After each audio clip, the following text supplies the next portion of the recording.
4.6 million years ago, Earth was a brutal and untamed wilderness where survival depended entirely on strength, instinct, and courage.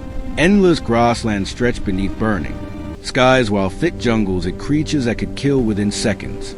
Giant predators ruled the land, and early human ancestors lived in, escaped the terrifying roars echoing through the night.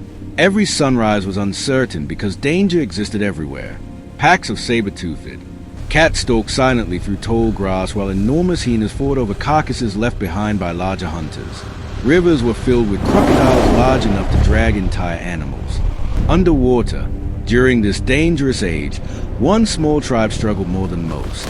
Their hunting grounds had become barren after months of drought, and starvation slowly weakened the tribe's people. The elderly could barely walk, children cried from hunger, and even the strongest hunters returned empty-handed. The tribe's leader, a fearless hunter named Korak, knew that if they did not find a new way to survive, the tribe would disappear forever. One evening, while the sun burned red across the horizon, Korak noticed a dead mammoth lying near a muddy riverbank. Its gigantic ivory tusks gleamed beneath the fading light like ancient spears created by nature itself. While scavengers tore apart the mammoth's flesh, Korak stared at the sharp ivory end, realized something extraordinary. Those tusks were stronger and sharper than wood or stone. For the first time in human history, he imagined ivory not as part of an animal, but as a weapon powerful enough to fight the monsters of the prehistoric world. Paragraph 2. Discovery of the ivory weapon. The next morning, Korak gathered the tribe's strongest hunters and returned to the mammoth carcass.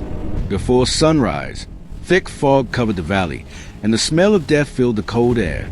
Hyenas growled nearby while vultures circled overhead waiting for another chance to feed. Using rough stone tools, the hunters struggled for hours to break the enormous ivory tusk from the mammoth skull. The task was exhausting, but eventually the giant tusks cracked free with a thunderous sound that echoed across the plains. Korak lifted one carefully and immediately felt its strength. Unlike wooden spears that often snapped during battle, the ivory was dense, solid, and dangerously sharp at the tip. Back at the cave, the tribe experimented.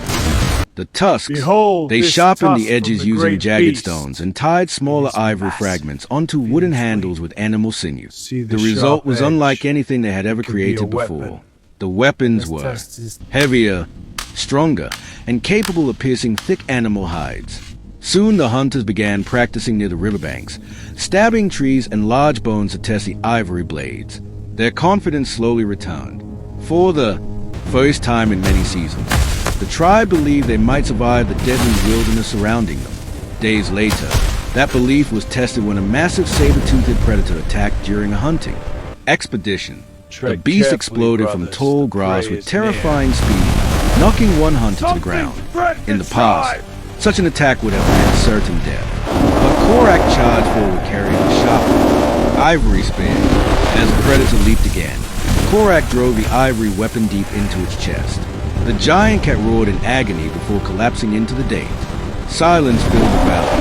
The hunters stared at the dead, predator in disbelief. The ivory weapon had changed everything. Humanity was no longer completely helpless against the beast ruling the ancient earth. News of the tribe's victory spread quickly across the prehistoric lands. Other wandering human groups began hearing stories about hunters carrying strange white weapons made from mammoth ivory. Some believed the weapons possessed magical powers given by spirits of the earth, while others feared the tribe had become cursed by the dead mammoths themselves. But Korak understood the truth. The ivory weapons represented intelligence, adaptation, and survival. As seasons passed, the tribe became stronger than ever before. Hunters used ivory spears to bring down giant deer, wild bulls, and even young mammoth traps. Near muddy swamps, food became plentiful again, and the starving children slowly regained their strength. The tribe no longer lived in constant fear because they had learned how to fight back against nature's horrors. Korak also discovered that ivory could be shaped into smaller knives and defensive spikes placed around the cave entrance at night. These traps protected the tribe from predators searching for easy prey in darkness. However, survival in the prehistoric world always came with danger. One stormy night, a pack of enormous hyenas attacked the camp during heavy rain. Their glowing eyes appeared from the shadows as thunder shook the sky. The beasts rushed toward the sleeping tribe, snapping their jaws wildly. Panic spread instantly. Mothers grabbed children while hunters reached for their ivory weapons. Korak stood at the front of the cave with several warriors beside him. As the hyenas charged, the hunters fought with desperate fury. Ivory spears pierced thick fur and shattered bones, while sharp ivory blades slashed through the chaos. The battle lasted until sunrise, leaving the ground soaked with blood and rainwater. When the storm finally ended, the tribe had survived once again. The people looked at their ivory weapons with deep respect. Those pale tusks taken from dead mammoths had become symbols of human survival. Through intelligence and courage, early humans had transformed nature itself into their greatest defense. Months later, the tribe entered a distant valley searching for fresh water during another terrible drought. The land there was strange and silent. Broken trees covered the ground, and enormous footprints sank deep into the mud near the river. Korak immediately sensed danger. Even the birds avoided the valley as if death itself lived there. While the hunters explored carefully, they discovered remains of giant animals torn apart with horrifying force. Bones larger than man were crushed like dry branches. Fear spread through the tribe, but they had no choice except to continue forward because their water supplies were nearly gone. That night, while fires flickered outside the cave, a monstrous roar thundered across the valley. The sound was so powerful that children screamed and hunters gripped their ivory spears tightly. From the darkness emerged a gigantic prehistoric beast unlike anything they had ever seen before. It towered over the trees with massive muscles, scarred skin, and enormous curved tusk stained with blood. The creature charged toward camp. Like an unstoppable force of nature, hunters threw wooden spears, but they shattered harmlessly against the beast's thick hide. Chaos erupted instantly. People ran in every direction while the monster crushed rocks. Beneath its enormous feet, Korak realized only the ivory weapons had any chance of stopping it. Gathering the bravest warriors, he led them toward the beast despite overwhelming fear.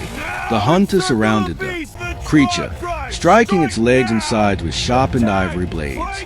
The beast roared furiously and swung its tusks through the air, throwing warriors across the ground. Several hunters were injured, but Korak refused to retreat, waiting for the perfect moment. He climbed onto a large boulder as the beast charged forward. With all his strength, Korak leaped from the rock and drove a massive ivory spear directly into the creature's neck. The beast stumbled violently before collapsing with a final earth-shaking roar. The valley fell silent once more. Humanity had defeated one of the greatest monsters of the ancient world using weapons born from ivory. After the battle in the valley, Korak's tribe became legendary among the scattered human clans of prehistoric Earth. Travelers carried stories about fearless hunters who used the ivory of giant beasts to defeat predators, larger and stronger than themselves. For countless generations, those stories spread across mountains, rivers, forests, and endless plains. The tribe continued crafting ivory weapons and teaching younger hunters the skills needed to survive in the unforgiving wilderness. Children grew up listening to tales of courage beside glowing fires, while elders carved symbols into mammoth tusks to honor fallen warriors. Over time, ivory became more than a weapon. It became a symbol of human intelligence and the ability to adapt against impossible odds. While animals relied only on claws, teeth, or brute strength, humans survived because they learned how to transform the world around them into tools of survival. Korak, now old and scarred from years of battle, often stood outside the cave watching younger hunters train with ivory spears.